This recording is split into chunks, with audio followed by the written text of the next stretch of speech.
David had always known that being black in America meant navigating a world that wasn't built for him.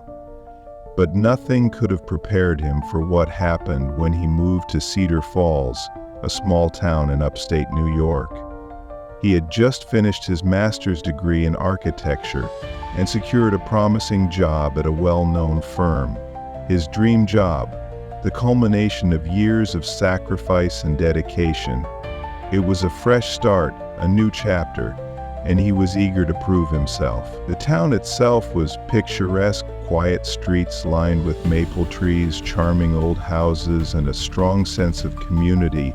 But the moment David arrived, he felt the weight of being an outsider. At first, it was just the small things. The way people stared a little too long when he walked into a store. The extra second it took for a cashier to hand him his change. The hushed whispers when he passed by a group of older residents. He ignored it, convincing himself that he was imagining things, that it was just a matter of time before people warmed up to him. After all, he was here to work, to contribute, to build something real. But the reality became undeniable when he started searching for a place to live. He had more than enough money saved, a solid credit score, and glowing recommendations. Yet every rental application he submitted was mysteriously denied. When he followed up, the landlord suddenly stopped responding, or they told him the unit had just been taken. At first he brushed it off as bad luck, until he overheard a conversation in a coffee shop. "That new guy, he applied for the apartment above mine," a woman said in a low voice. "I told my landlord we don't need any trouble in the building. You know how those people are." David's hands clenched into fists, but he forced himself to stay calm. He had spent years learning how to control his anger, how to avoid being labeled as aggressive or difficult. Instead, he went back to his temporary hotel room and started making calls. He finally found a place, an old apartment complex on the edge of town, run by an elderly couple who didn't seem thrilled to rent to him, but couldn't find a reason to turn him away. It wasn't ideal, but it was something. At work, things were different but equally exhausting. David's firm prided itself on diversity and inclusion, but he quickly realized that he was the only black employee in his department. His colleagues were polite but distant, and his ideas were often met with silence in meetings, only to be repeated by someone else later and received with enthusiasm. He worked twice as hard, staying late to perfect his designs, knowing he had to be exceptional just to be seen as competent. The breaking point came during a major project proposal. The firm had been contracted to design a new community center, a high-profile project that could launch David's career.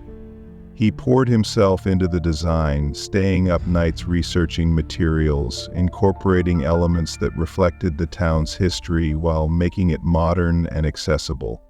When the day came to present his work, he walked into the conference room with confidence, ready to showcase his vision. But he never got the chance.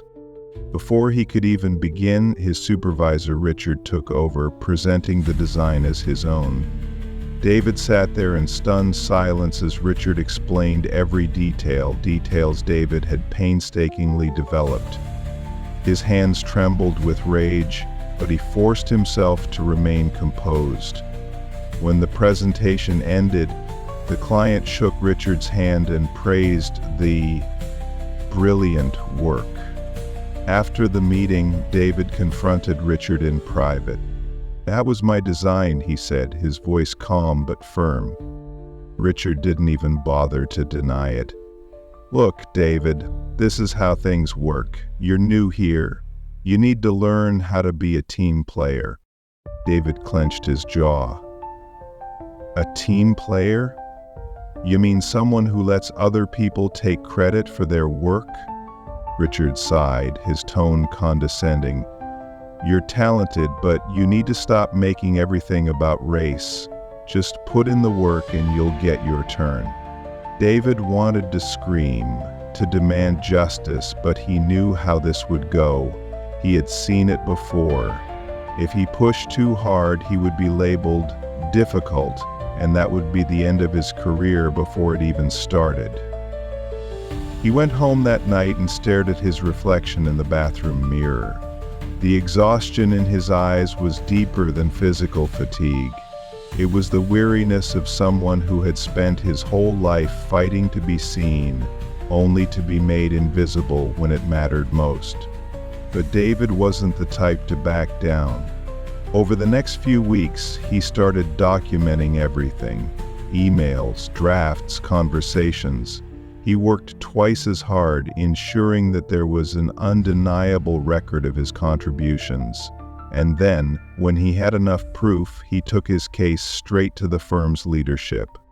At first, they tried to dismiss him. "It's just a misunderstanding," they said. "Are you sure you're not overreacting?" But David refused to let them gaslight him. He laid out the evidence, clear and irrefutable. He didn't raise his voice. He didn't need to. Faced with the undeniable truth, the firm had no choice but to act. Richard was demoted, his reputation tarnished. And David, he got the recognition he deserved, but more importantly, he sent a message that he wouldn't be silenced, that he wouldn't let the system push him aside. Still, the victory was bittersweet, because the truth was, this shouldn't have happened in the first place. He shouldn't have had to fight just to get what was already his. A few months later, David was walking through the town square when he saw a small group of high school students protesting outside the courthouse. They were holding signs that read, "Equal rights for all" and "Stop racial discrimination." He stopped to watch, a flicker of hope warming his chest. One of the students, a young black girl, caught his eye.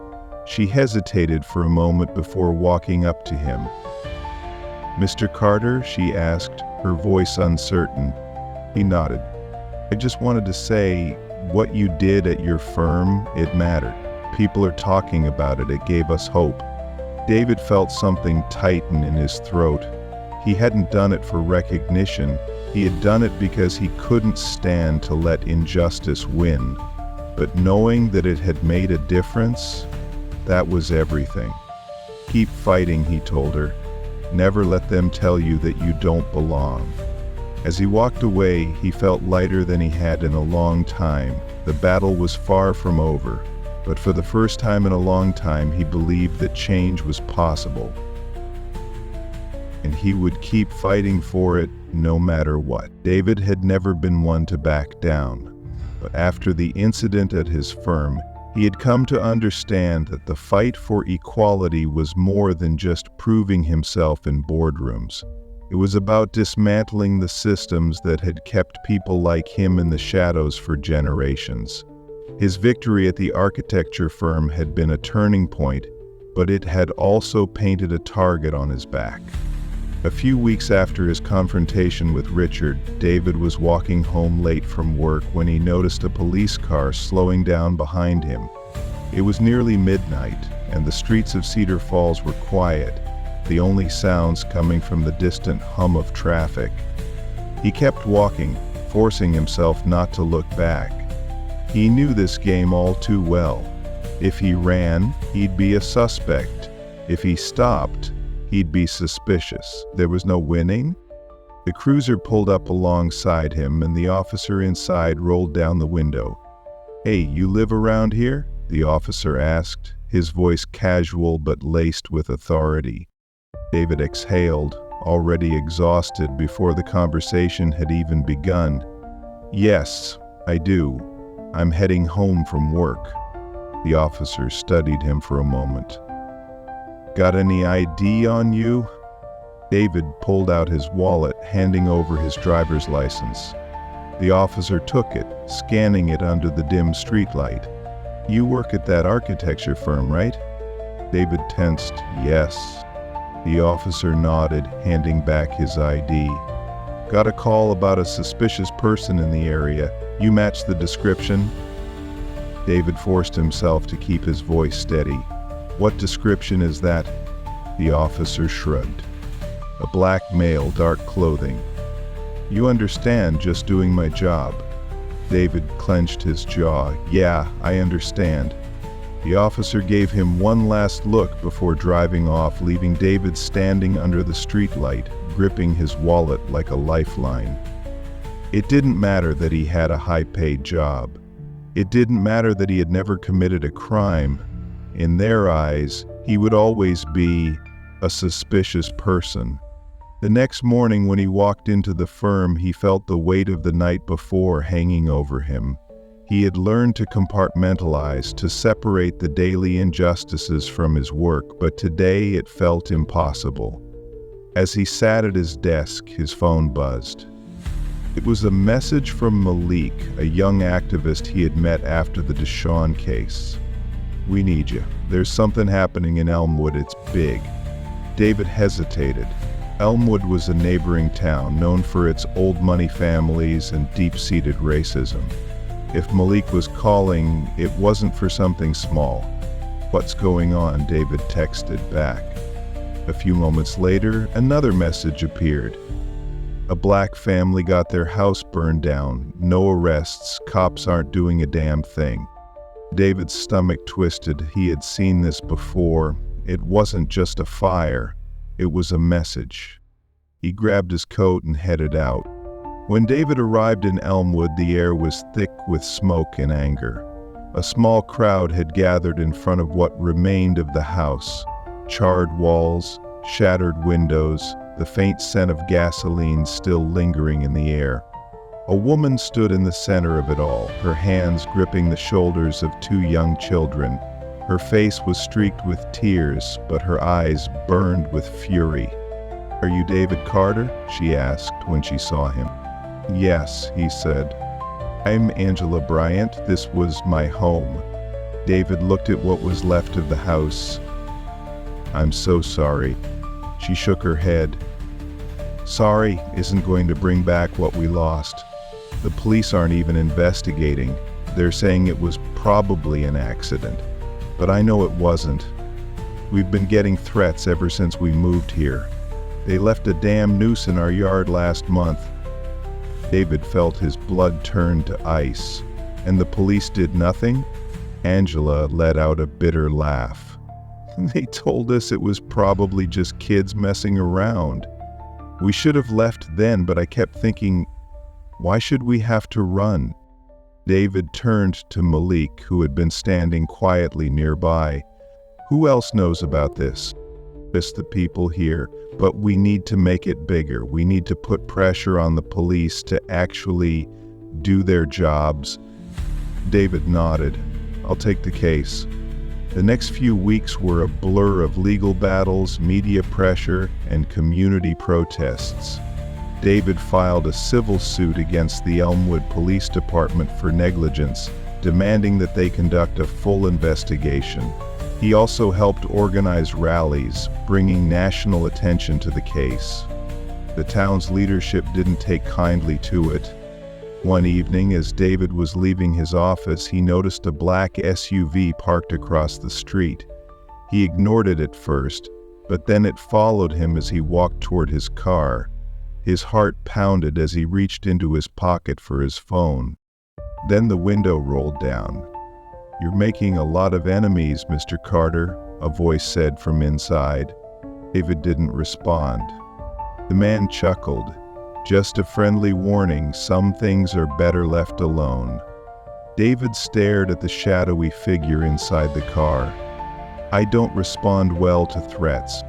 The SUV drove off, leaving David standing alone in the cold night air. The threats escalated. Anonymous emails, phone calls in the middle of the night, even a brick thrown through his office window. But David refused to back down. Then came the biggest blow. One morning he walked into the firm and was called into his boss's office. The managing partner, an older white man named Charles, gave him a tight smile. "David, we've been getting some concerns about your involvement in this Elmwood situation." David's stomach sank. "What kind of concerns?" "Clients are worried. They don't want their projects associated with controversy. we're going to have to ask you to step away from this case." David felt a cold rage settle in his chest. "And if I don't?" Charles sighed. "Then we'll have to reconsider your future at this firm." David stared at him, the message clear: shut up and fall in line, or lose everything. He stood up. "I quit." Charles looked surprised. "David, don't be hasty. I'd rather fight for what's right than work for people who are too afraid to." And with that, David walked out. He didn't regret his decision. With the help of donations and support from activists, David opened his own firm dedicated to fighting racial injustice in housing and law enforcement. And despite the threats, despite the pushback, he won the case. Angela and her family got justice. The police department was forced to make arrests, and new policies were put in place to investigate racially motivated crimes. One evening, David was walking through his new office when his phone rang. It was Malik. "You did it," Malik said. David smiled. "We did it. The fight wasn't over. It never would be." But David had found his purpose, and no amount of threats, intimidation, or injustice would ever silence him. Malcolm Hayes had always known that being a black doctor in America meant fighting battles that had nothing to do with medicine. He had worked his way through medical school, taking on extra shifts, studying long nights, and pushing through the quiet but constant reminders that he didn't belong. The whispered comments from white classmates, the patients who assumed he was a nurse or an orderly instead of their physician, the professors who told him, "You need to be twice as good to get half as far." But he had made it. Now he was a top surgeon at Crestwood Medical Center, one of the most prestigious hospitals in Chicago. He had earned his place. At least that's what he thought, until the night everything changed. It started with a patient named Robert Calloway, a wealthy businessman, white, powerful. He came into the ER with severe chest pains. Malcolm was on call that night. He rushed to Calloway's bedside, checked his vitals, ordered tests. "Mr. Calloway," he said, "you're showing signs of a heart attack. We need to operate immediately." But Calloway barely looked at him. Instead, he turned to the white nurse beside him. "Where's the doctor?" She hesitated. "Dr. Hayes is your doctor." Calloway's lips pressed into a thin line. He turned back to Malcolm. "I don't want a black doctor cutting me open." Malcolm's jaw clenched. "I am the lead surgeon here," he said, keeping his voice calm. "If we don't operate now, you could die." Calloway's face twisted in disgust. "Then find me someone else." Malcolm looked at the monitors. Calloway was getting worse. If they wasted even a few minutes, the man wouldn't make it. "You don't have time for this," Malcolm said. "Do you want to live or not?" Calloway's breathing was shallow now, his skin pale. Finally, through gritted teeth, he nodded. "Just do it." Malcolm went to work. The surgery was flawless. Malcolm saved his life. But instead of gratitude, Calloway woke up the next morning and filed a complaint against him. The hospital administrator, Dr. Richard Whitman, called Malcolm into his office.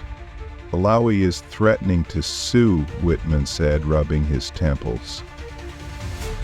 Malcolm stared at him. "For what?" Whitman sighed.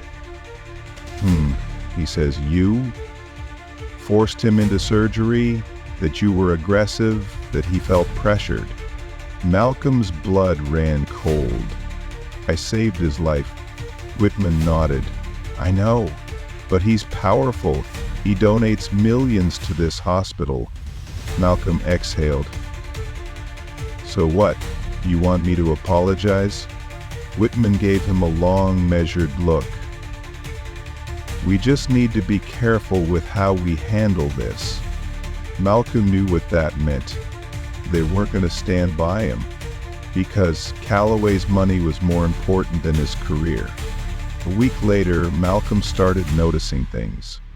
His schedule was suddenly changed. He was getting fewer surgeries. His performance reviews, which had always been stellar, suddenly had comments like, lacks teamwork and difficult with patients. He overheard other doctors whispering in hallways. I heard he pushed a patient into surgery. I always thought he had an attitude. Maybe he wasn't as good as we thought. It didn't matter that it was a lie. Calloway's complaint had planted the seed of doubt, and now it was spreading. Then the wrongful death case landed on his desk. A black woman, Angela Thornton, had died in the ER from sepsis. Malcolm had never treated her, hadn't even been on duty when she died. But suddenly his name was on the report. He stormed into Whitman's office. "What the hell is this?" he demanded, slamming the file on his desk. Whitman barely blinked. "We're launching an internal review." Malcolm's hands clenched into fists. "You're setting me up," Whitman exhaled. "No one's setting you up, Dr. Hayes, but there are concerns, complaints, and we have to protect yourselves," Malcolm finished bitterly. Whitman didn't deny it. "You should consider taking some time off," he said instead. Malcolm stared at him. They wanted him gone, not fired outright, that would be too obvious. They wanted him to break, to walk away quietly, to disappear. But Malcolm wasn't going anywhere. Instead, he started digging. He went through old hospital records. He found dozens of cases where black patients had been denied treatment. Patients who had died because doctors assumed they were exaggerating pain, because they weren't given the same tests as white patients. And then he found something worse. Black doctors had been pushed out before. A black female surgeon, Dr. Simone Carter, was forced to resign after a white patient accused her of incompetence. A black cardiologist, Dr. Kevin Brooks, was demoted after filing a complaint about racial bias. And now, they were coming for Malcolm. He took the evidence to Malik, the investigative journalist who had exposed airline discrimination years before. Malik ran the story. Racism in Medicine, the hidden crisis at Crestwood Medical Center. The nation exploded. Patients came forward. Black doctors who had been silenced for years started speaking up. The hospital tried to contain it, tried to deny it, until Malcolm released the emails. One of the nurses had secretly sent him a file. It contained hospital memos. From Whitman, from other administrators, messages that said things like, "We need to monitor Dr. Hayes closely. His presence makes some patients uncomfortable. Let's start a paper trail in case we need to terminate him. He's too vocal. A lawsuit risk." It was proof. Crestwood Medical Center wasn't just complicit. They had orchestrated his downfall. The hospital had no choice. Whitman was forced to resign. The wrongful death case against Malcolm dropped. But Malcolm wasn't interested in staying. He had something bigger planned. 1 year later, Malcolm opened Hayes Medical Center, the first black-owned community-focused hospital in Chicago. A hospital where black patients were treated with respect, where black doctors weren't pushed out, where medicine served everyone, not just the rich and white. One day, an old professor of his visited, a white man who had once told him, "You'll never make it to the top." He shook Malcolm's hand, looking around the bustling hospital. "You proved me wrong," he admitted. Malcolm smiled. "No," he said, "I proved myself right." And as he walked down the hallway, past doctors and nurses who looked like him, he knew this was just the beginning. Malcolm Hayes had done the impossible. He had built Hayes Medical Center from the ground up, a Black-owned community-first hospital in the heart of Chicago. It was a place where Black and brown patients were treated with dignity, where Black doctors weren't pushed out, where no one was turned away because they couldn't afford care. The media had called it a revolution. The medical establishment had called it a threat. And Malcolm was about to learn just how dangerous a Black man with power in medicine could be to the people who had spent generations controlling it. The attacks started quietly. Insurance companies began denying claims from his hospital at an alarming rate. His staff noticed that Black patients from wealthier neighborhoods were being redirected to other hospitals, even though Hayes Medical had some of the best specialists in the city. Then, suppliers suddenly lost orders for critical medical equipment, delaying surgeries and treatments. Malcolm saw what was happening. They weren't coming at him directly. They were trying to strangle his hospital from the inside. And they weren't stopping there. One evening, as Malcolm was finishing up rounds, his phone buzzed. A blocked number. He hesitated, then answered. A voice smooth, professional, but with an unmistakable edge. "Dr. Hayes, we should talk." Malcolm frowned. "Who is this?" A pause, then, "Or someone who could make your life very difficult if you don't listen." Malcolm's grip tightened around the phone. "I don't take meetings with cowards who won't even say their names." I chuckled. Then maybe you'll listen when your hospital starts losing patients, or when one of your doctors gets sued for malpractice, or when your funding disappears. This city doesn't need what you're building, Dr. Hayes, and neither does this industry." The line went dead. Malcolm sat there, breathing slowly, forcing himself to stay calm. They weren't just trying to destroy his hospital. They were threatening everything he had built. And he had two choices: fight back, or let them win. Malcolm had never been one to back down. He called Malik, the investigative journalist who had helped expose Crestwood Medical Center's racism. "They're coming for me," Malcolm said. Malik didn't sound surprised. "Who?" "I don't know yet," Malcolm admitted. "But I'm about to find out." Malik was silent for a moment. Then, X exposed them. The first break in the case came from a whistleblower, a former administrator at Crestwood Medical Center who had been pushed out after Malcolm's lawsuit. She sent Malik a folder labeled Project 26. Inside, documents, emails, contracts. Evidence that the city's largest hospital network, Midwest Health Alliance, had been meeting with private insurance companies and medical suppliers to quietly blacklist Hayes Medical Center.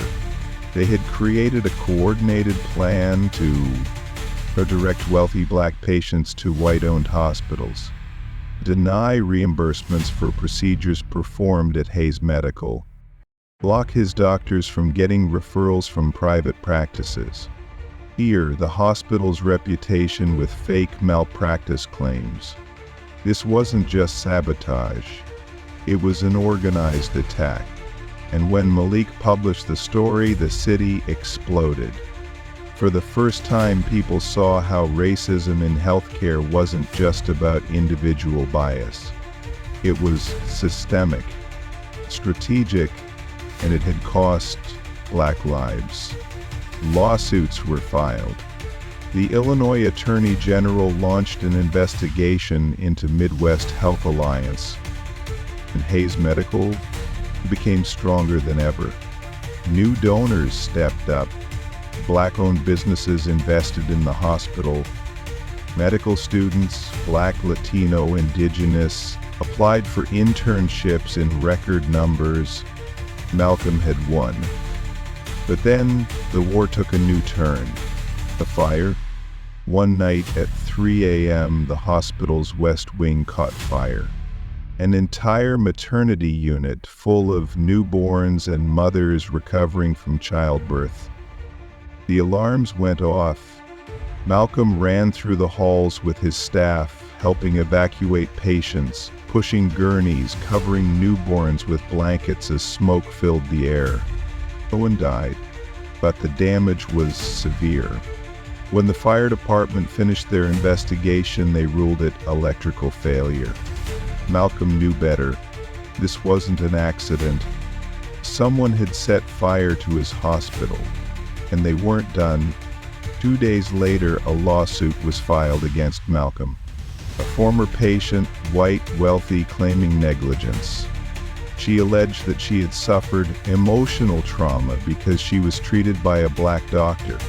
It was absurd, but it didn't have to be true, just loud. And the media ran with it.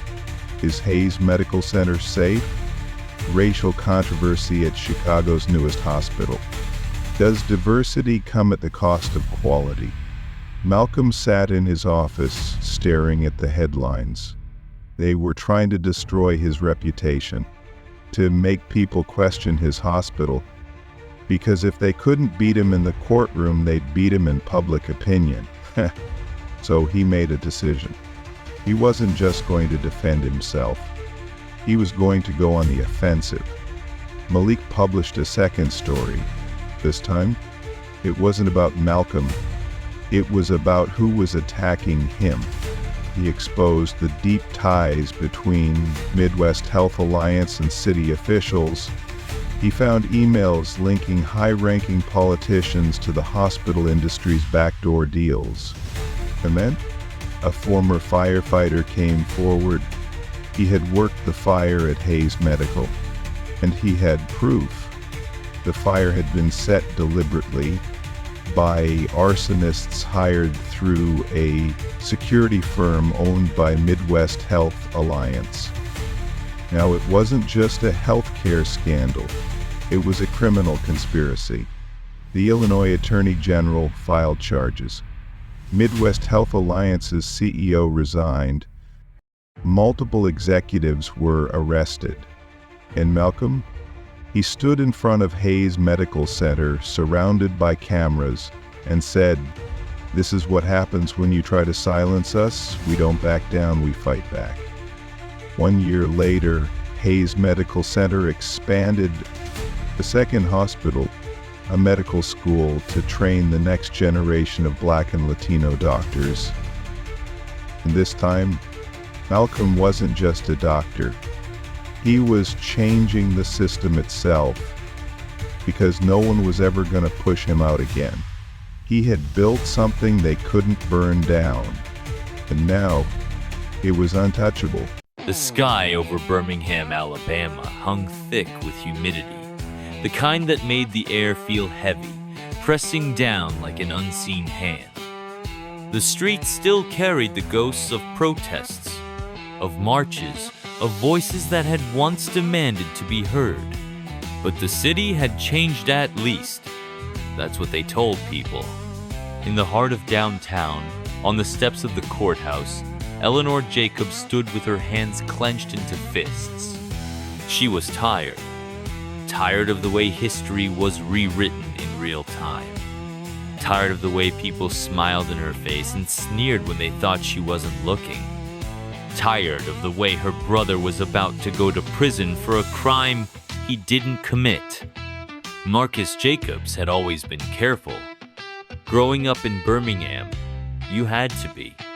His mother taught him, "Young, keep your head down. Be polite. Never give them a reason." He had followed the rules. Graduated high school, got a job at a local factory, working long hours to save money for college. But rules didn't apply the same way to people like him. One night, Marcus was walking home from his shift when the sirens flashed behind him. He stopped, turned around, hands in plain sight. The officer stepped out of the car. "Where you headed, son?"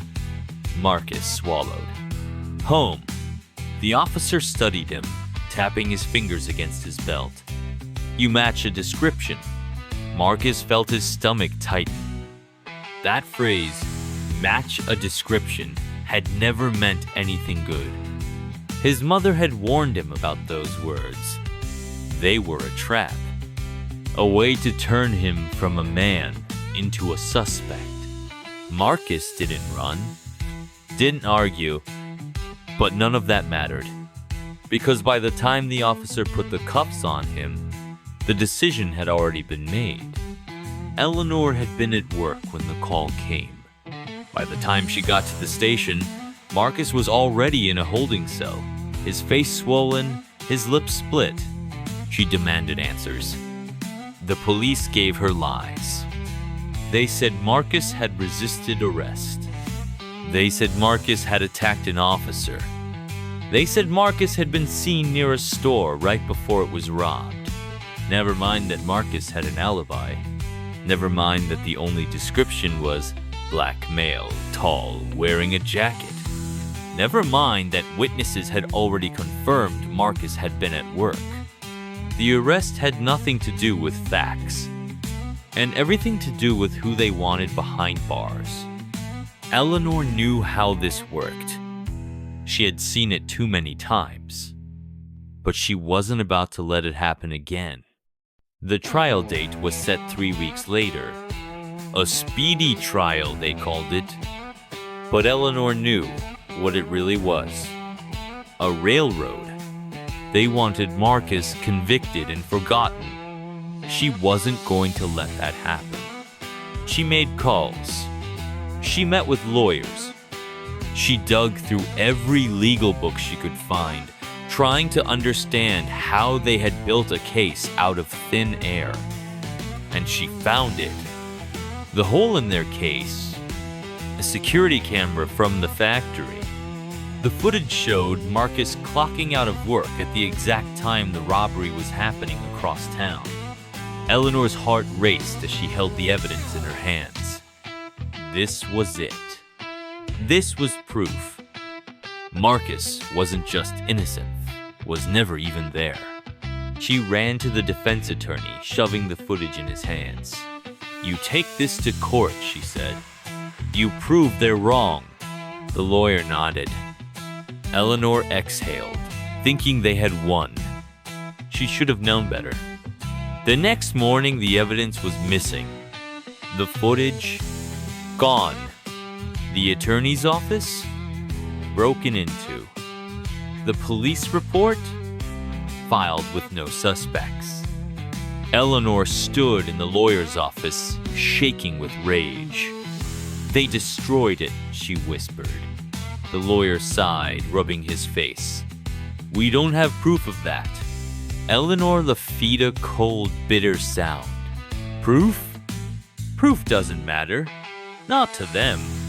She felt like screaming, like burning the whole system down. But she wouldn't, because she had a better idea. The day of the trial, the courtroom was packed. Eleanor sat behind Marcus, gripping the wooden bench so hard she thought it might snap. The prosecutor laid out their false case. The officer testified, swearing he had seen Marcus running from the scene. Lie after lie after lie.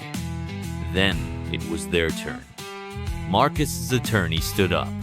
"Your Honor, we'd like to present new evidence." Eleanor held her breath. The judge nodded. "Proceed." The lawyer pressed play. The screen lit up. The security footage, clear as day, showing Marcus at work while the crime was happening. The backup copy, the one Eleanor had made the moment she got the footage. She had expected them to try and erase the truth, so she had made sure they couldn't. The courtroom erupted. The prosecutor's face went pale. The judge called for silence. Then, case dismissed. Eleanor let out a shaky breath. Marcus turned to her, eyes wide, disbelieving. and for the first time in weeks, she smiled. But Eleanor wasn't done. Because this wasn't just about Marcus. This was about all the men before him. The ones who didn't have cameras. The ones who didn't have sisters who fought back. The ones who never got to go home. So the day after Marcus walked free, Eleanor went to the news station. She told them everything. The stolen footage, the false charges, the system that had nearly swallowed her brother whole. And when the story aired, the city listened. The case wasn't just a trial anymore. It was a scandal, an exposed system. And suddenly, the police department was under investigation. The judge was forced to resign. And Marcus wasn't just free, he was proof that the system could be beaten, that they weren't powerless, that they could fight back, and that this time, they weren't going to stop. The streets of Birmingham had changed, but not enough. It had been 6 months since Marcus Carter walked free. 6 months since his name had been dragged through the courts, since Eleanor had fought with everything she had to expose the corruption that nearly stole her brother's future. They had won, but victory in a place like this was temporary, because the system didn't forget, and it never forgave. Marcus had been trying to move on. After the trial, he got his job back at the factory. The whispers followed him there. Of course they always did.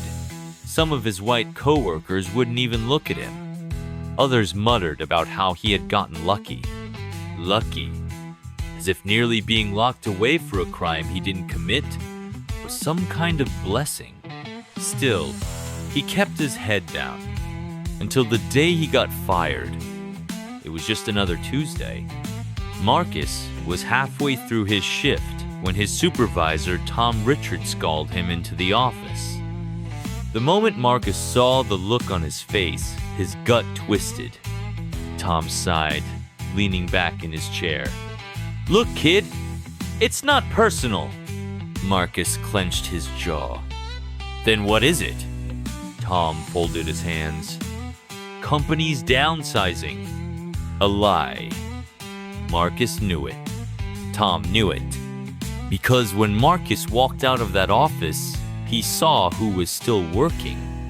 The white guys. The ones who had been hired after him. The ones who didn't have a record fabricated or not. Marcus wanted to scream. But what was the point? He had seen this before. A different kind of prison. One where they didn't lock you up. They just made sure you had nothing. Eleanor was furious when she found out. "You should sue them," she snapped, pacing the kitchen. Marcus just shook his head. "And what? Spend another 6 months in a courtroom? You think that's gonna get my job back?" Eleanor's hands trembled. She had fought so hard, and it still wasn't enough. Marcus exhaled, rubbing his face. "They don't care, Eleanor stilled. Then she turned to him, eyes burning. "Then we make them care." The next day, Eleanor walked into Jefferson County Legal Aid. She had met them after Marcus's trial, the lawyers, the activists, the people who had been waiting for someone to push back against Birmingham's corruption. Now, she was ready. "I want to file a case against Mason Steele," she said. The woman behind the desk raised an eyebrow. "You got proof of wrongful termination?" Eleanor clenched her fists. "Give me time. I'll get it." They started digging. And what they found? It wasn't just Marcus. It was dozens of black, men quietly fired, pushed out, replaced. Different reasons, same outcome. Eleanor's blood boiled as she stared at the names. It was never just about Marcus. It was about all of them. And now, she had proof. The lawsuit hit the news within days. Racial discrimination at Mason Steel. The factory tried to deny it. Then the reporters came. The cameras. The city started watching. And suddenly, the company wasn't so sure about their decision. Marcus got a call. "Come back to work," Tom Richards muttered. Marcus's grip tightened on the phone. "And if I say no?" A pause. Then, "You don't want to do that." A threat. Of course. Because Birmingham didn't like when black folks fought back. So Marcus made a choice. He didn't just say no. He took the fight further. The protests started outside the factory. Then they grew. More people. More voices. Until Birmingham couldn't ignore it.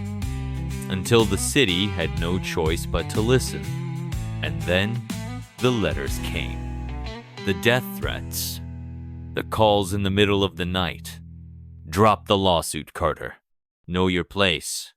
You keep pushing, you won't like what happens." Eleanor didn't sleep for days.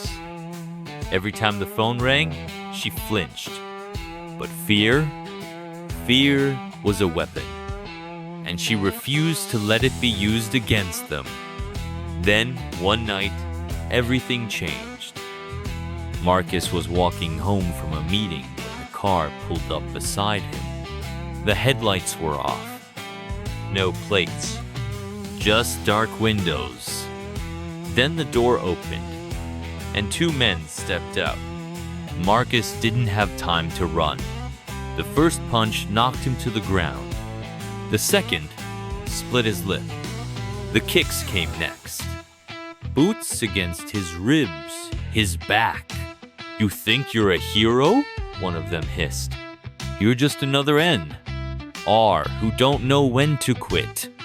Then they were gone, and Marcus was alone. Blood pooling beneath him, pain screaming in his bones. But even through the pain, he knew they were scared. That's why they had done this. Because they knew they were losing. And that meant he had to keep going. When Eleanor saw him in the hospital, she broke. But Marcus, he just smiled. "They're afraid," he whispered. Eleanor swallowed the lump in her throat. Then, let's give them something to be afraid of. The next morning, the march started. Hundreds of people. Not just black folks, white workers too. Because Mason Steel hadn't just been hurting them. It had been hurting everyone. And now, the city saw it. The factory couldn't fight that. The police couldn't ignore it. The news stations had no choice but to report it. And Mason Steel? They folded. The CEO stepped down. The firings were investigated. And Marcus? He wasn't just rehired. He was put in charge of the workers' union. The first black man in Birmingham to hold that title. Eleanor stood beside him the day they made it official. She smiled. "You did it," she whispered. Marcus shook his head. "Number we did." Birmingham had tried to break them, had tried to erase them. But now they were the ones rewriting history.